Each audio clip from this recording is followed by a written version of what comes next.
Marquez পড়া মানুষ একরকম, আর মার্কেজ না পড়া থাকবেন আরেক ধারায়। তার জাদু বাস্তবতার সক্ষমতা এখানেই। আজ 17 এপ্রিল মায়েস্ট্রো লেখক গ্রাভিয়েল গার্সিয়া মার্কেজের প্রয়াণ দিবস। কোনো প্রহরের মতো এখনও অপ্রাসঙ্গিক নয় তাকে নিয়ে কিছু বলা।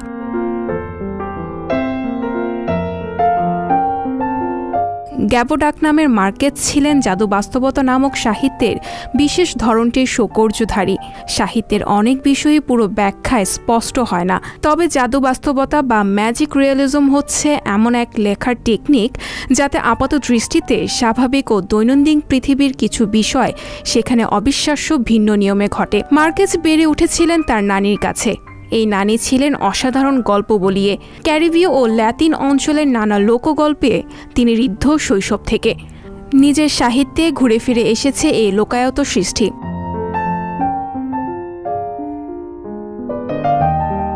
নিঃসঙ্গতার 100 বছর দিয়ে প্রথম বিশ্ব সাহিত্যে আলোড়ন তৈরি করেন গ্যাবো। পৃথিবী টের পায় এক অবিনাশী সাহিত্যিকের আগমন।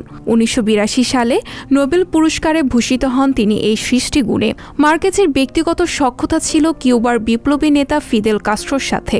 পৃথিবীর সংগ্রামী মানুষ শক্তি পান মার্কেজের সাহিত্য পড়ে।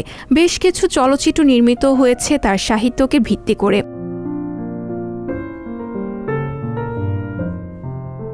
2014 সালের 17 এপ্রিল থেমে যায় গ্যাবো জাদু। মেক্সিকো শহরে 87 বছর বয়সে লোকান্তরিত হন মার্কেজ। তার মৃত্যুতে সাধারণ মানুষের প্রতিক্রিয়া ছিল, কলম্বিয়া তার শ্রেষ্ঠ সন্তানকে হারালো।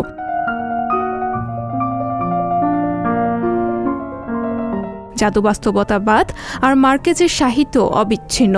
অনন্তকাল তার গল্প বলার ধরনে মোহিত হবেন লেখক ও পাঠকরা। গ্যাবোর তাই মৃত্যু নেই, তিনি চিরঞ্জীব সাহিত্য আকাশে নক্ষত্র হয়ে থাকবেন। গ্যাবো হারাবার নয়, উল্টো তার সৃষ্টিতে পাঠক হারায়। তাই বলতে পারি মার্কেজময়তা চলবেই অনন্তকাল। সঞ্জিতা শম্পা, সংবাদ প্রকাশ। সংবাদ, ফিচার ও অনুষ্ঠানের জন্য ভিজিট করুন সংবাদ প্রকাশের ওয়েবসাইট এবং যুক্ত থাকুন ফেসবুক পেজ ও ইউটিউব চ্যানেলের সঙ্গে।